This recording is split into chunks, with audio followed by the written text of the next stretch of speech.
అది స్పీకర్ గారు చూసుకుంటా విషయం. ఎందుకంటే ఎందుకంత భయపడతారు ఆగరాది? గంట 10 నిమిషాలు మీరు మాట్లాడితే ఒక అక్షరం ఎక్కడి చివరి మాట్లాడలే. అగమాగం కాకుండా మొదలే కాకపోయా, ఎందుకు ఆగమవుతారు అప్పుడే? అయ్యో మొదలే కాకపోయా ఊరే ఇంకా ఉంది కదా. అధ్యక్ష, ఒక గవర్నర్ గారి గురించి మేము విన్నాం. సరే, పార్టీ ఏదున్నా ఎట్లా ఉన్నా గతంలో వారిది ఒక మంచి మనిషి అని, ఒక ఇంటిగ్రిటీ ఉన్న వ్యక్తి అని, గొప్ప చదువుకున్న వ్యక్తి అని.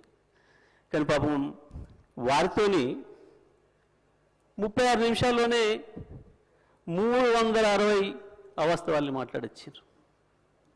36 నిమిషాల్లోనే 36 15 నెలల వాళ్ళ ఫలితనాన్ని 15 నెలల్లో వాళ్ళు చేసిన పనికి 36 నిమిషాల్లో 360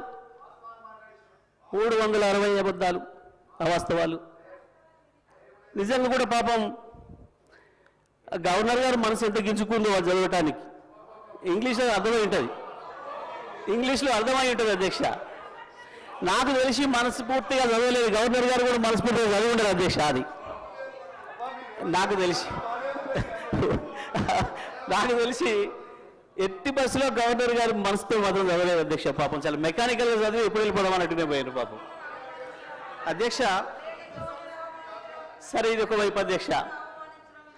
అధ్యక్ష, నేను చదివిన మిత్రులతో మాట్లాడుతున్నా, దీన్ని ఎక్కడ మొదలు పెట్టాలి, ఎక్కడికి పోవాలి, ఇది నేను ఆలోచన చేస్తూ ఈ మధ్యకాలంలో నేను రైతుగా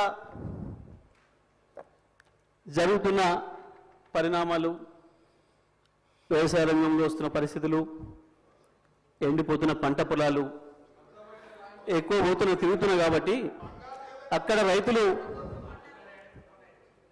దగ్గరికి వెళ్తున్న, రైతులతోనే ఉంటున్నాయి కాబట్టి ఆ రైతుల్ని కలిసి మధ్యకాలంలో ఎక్కువ మాట్లాడొచ్చు కాబట్టి ఒక్కసారి అదే రైతులతో ఒకసారి మాట్లాడి చూద్దాం.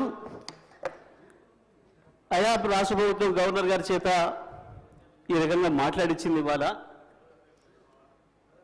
సరే, నేను వచ్చిన ప్రతిసారి మీరు నీళ్ళ గురించి కొట్లాడండి సార్, మీరు అసెంబ్లీలో మాట్లాడండి సార్ అని అడుగుతున్నారు. నాకు అవకాశం వస్తే మాట్లాడతా అని చెప్పినా, ఇక్కడ మరి స్పీకర్ గారు ఇస్తే కదా మాట్లాడాల్సింది మేమని. సరే, నా అదృష్టం కొద్దీ మా అధ్యక్షుల వారు, మా నాయకులు కేసీఆర్ గారు దీనిపైన నన్నే మాట్లాడమని చెప్పిండ్రు. ధన్యవాదాలు వారికి. మీ ముఖ్యమంత్రి కంటే దూరంగా ఏం లేడు. రెండు కామెంట్స్ బంద్ చేయండి. ఇక మీ ముఖ్యమంత్రి కంటే దగ్గరనే ఉన్నాడు. ఎక్కువ మాట్లాడవద్దు, ఇక నాకు ముందట ఎక్కువ మాట్లాడుకొని మూసుకోండి. అధ్యక్ష, మాట్లాడితే ఆ రైతులకే వినిపిద్దాం ఈ విషయం కూడా అని మొత్తం వినిపించిన అధ్యక్ష తెలుగులో ఫోన్లోనే. నేను మొన్న పోయినప్పుడు ఒక తండ పోతుంటే ఇటువైపు మళ్ళీ పెద్ద మట్టి గుట్టలు కనబడుతున్నాయి.